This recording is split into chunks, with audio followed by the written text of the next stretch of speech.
Okay, so this year is 2020, right? And how many of you guys have heard the phrase hindsight is 2020? Yep. My dad used to tell me that literally all the time, like hindsight is always 2020. And it really didn't register to me until I began to get older. So I looked at what is hindsight is 2020.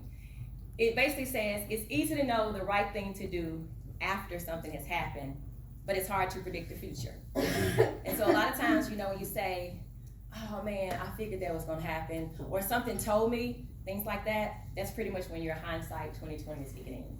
So you guys know every time I get up to speak, I like to tell y'all my business, right? Because I want y'all to just get to know me and all the stuff that I've been through. And enablers, why are you still having a stand-up meeting schedule? Because I like to have meetings. Okay. No, I never canceled mine. You never canceled yours. All right. So here's the 3 levels of hindsight. So hindsight says people who are able to basically look back to the past and really understand what happened. So think about that. Hindsight says I can look back. It's like looking in your rearview mirror. I can look back at my past and then I can understand what happened. There's 3 different levels of hindsight. The top level of the triangle says, I knew that would happen. Like all the signs were there. You missed all the red flags, but I knew that would happen.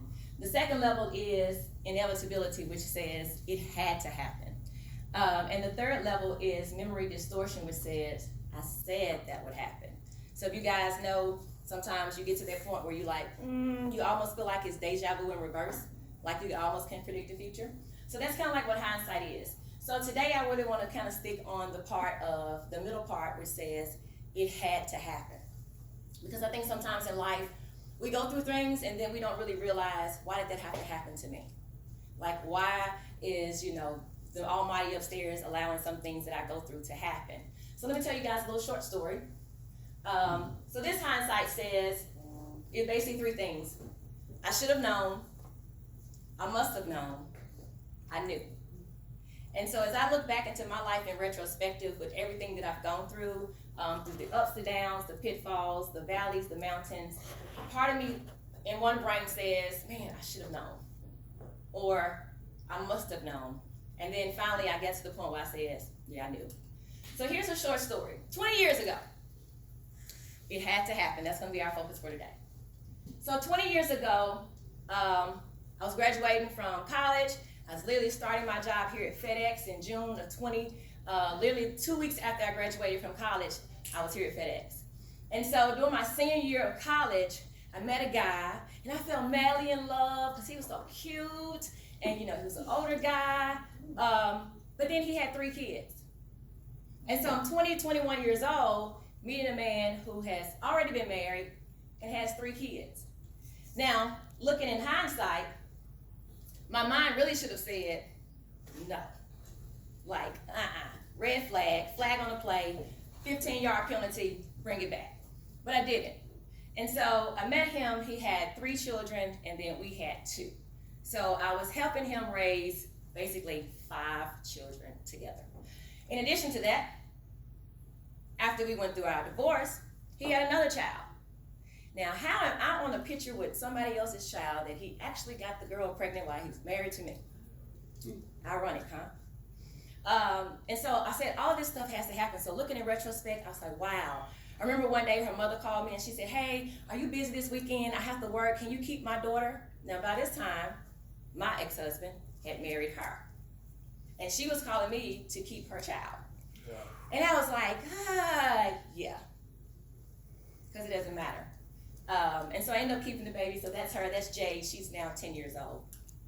So looking back at all these pictures, these are my son's brothers and sisters now all grown up. And as I look back, that even though my son doesn't have a relationship with their father, I still allow them to keep in connections with their brothers and sisters. And so it was almost like, it was, Lord, I'm going to put all this stuff on you. I'm going to allow you to deal with all the ex-wives, the new wives, the baby mamas, like all this stuff because I have a plan for your life. So fast forward to just 6 years ago. This also had to happen. So you guys know, I met a guy about 6 years ago, and I ended up saying, wow, he had 4 kids. lesson the first time. Like, surely I should have learned my lesson this time. But I didn't. And it was like, looking in my rearview mirror, I was like, oh my God, the warning signs were there. He was living with his mom. He had 4 children. He wasn't paying his bills then. What makes you think when he get with you, he's going to pay bills? So it's like, it's okay. I would be boo-boo the fool and be the little guinea pig for this relationship. So we ended up getting married, and we ended up having custody of 3 of his kids.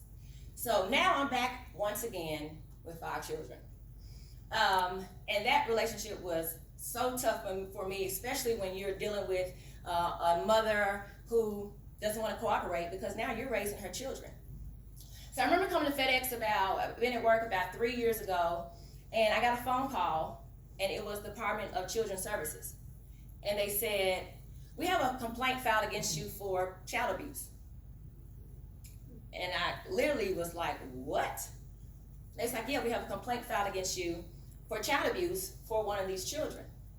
And my mind said, so somebody that I took into my home, had a house built, literally fought custody, spent thousands of dollars on lawyers, they filed a complaint about me for child abuse, knowing that I had just started my mentoring program. If you have a case of child abuse against you, or any type of things dealing with children, they can take everything related to you dealing with youth. And so my youth program was in jeopardy. My character was, at stake. And I was like, I cannot believe the same children that I took in, nurtured, bought them everything they needed for 3 years straight, would go and file a complaint on me for child abuse. So I had people coming into my house. The state came in, they had to interview me. They had to ask me questions like, where do the children sleep? You see this house? And so it was really, really hard to grasp the fact that, why are these things happening to me? As I look back in retrospective, I realized it had to happen to get me here. And so for those of you all who don't know, I started 4 or 5 years ago a nonprofit for girls called the Butterfly Effect. And I'm literally dealing with girls from all walks of life. Like, I have girls in my program who have lost their mom. I have girls that have dealt with molestation, with rape, with abuse, with drugs, gangs, you name it, they've dealt with it.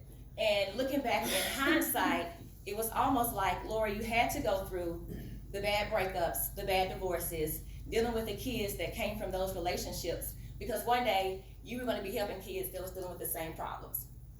Absentee fathers, mothers who were on Section 8, mental illnesses, suicidal thoughts. You were going to be able to deal with all of that. And if I didn't have the personal experience that I had with all those kids inside my home, I wouldn't be able to help these girls that I'm helping today. So, the legacy of hindsight. So you guys know I have 2 sons. I have a 17-year-old and an 18-year-old. My 17-year-old is my brainiac. Like, he's the one who just got a 32 on the ACT. And I always try to teach my children things that I learned the hard way. And so I was literally telling my son one day, I said, if I didn't grow up the way that I grew up, even though I came from a 2-parent home, my mother worked so much, my father worked so much, but my father worked swing shifts, so he was able to come to a lot of my events. But my mother worked on an assembly line in a factory for a shop. And so she was never there at my basketball games, at my volleyball games, at any of my awards programs. And I told my son, I said, had my mother been there, I never would have started my mentoring program. I started my mentoring program because I wanted to be that role model for some young girl to have a conversation that my mother never had with me. So she can come to me and talk to me about the boys in her classroom or the girls that are bullying her. Because I didn't have that relationship, I wanted my girls to at least have that relationship. And so from that experience, looking in hindsight, my mother had to be gone. She had to be working in order for me to help somebody else. So looking at this is the legacy of hindsight, is what I've instilled into my children, that some things just have to happen. Earlier this month, my son wrote this poem called Leave of Absence. And it says, basically, it's a poem about him being raised by a single mom and not having a relationship with his father for the past 10 years. And in the poem, he actually put it out on Instagram. He put these pictures out there with the poem. And he said it wasn't that his leave of absence was requested, or it wasn't that it was just an opportunity. His leave of absence had to happen. And he ends his poem by saying, if he hadn't left, I never would be the man that I am today. And he said, should I ever see him again, I welcome him with open arms. But I realized being raised by a single mother really pushed me. And he said, I pushed through my pain, I pushed through the problems that we faced by my father not being there, and it has definitely groomed him to work harder, to push farther, to be the man that he is today. So he literally thought that, looking back in retrospective, his leave of absence actually built the character that he is today. So I'll leave you guys with these thoughts. What will your hindsight look like for 2020? When you think about, sometimes it's, oh, I knew I shouldn't have befriended that person, or I knew they were messy from the jump, or children that have talked back and you want to help them. What I can say is, now you can see clearly now, if you look back in retrospective as to why. Because a lot of times if you don't look at hindsight, you will become comfortably or uncomfortably comfortable with your abnormalities. So basically, everything that you're dealing with this you think is normal, that's really abnormal, you become comfortable with those things. And so I'll just say, look at the serenity prayer. A lot of us have heard of that, give me the wisdom to accept the things I cannot change, the wisdom to, the courage to change the things I can, and the wisdom to know the difference between the two. So in looking back in retrospective, think about those things in your life that really had to happen. Jim, to be honest, you really probably had to have that heart attack so you can start thinking about your health. A lot of us had to be at home sick with the flu so we can think about what's really important to our lives. That child that you're raising that talked back and got in your face and said, you ain't never done nothing for me in my life, had to do that so that they can be on their way, so that you can get them out the nest. So a lot of things in our lives have to happen in order to push us to greatness. So I hope that you guys look back in your 2019 and the years before, look at your 2020 in hindsight, or your 2019s in hindsight this year, and see what can you see clearly, and how can what you've gone through in the past kind of help you become a better person that you are today. All right, that's my motivation for today.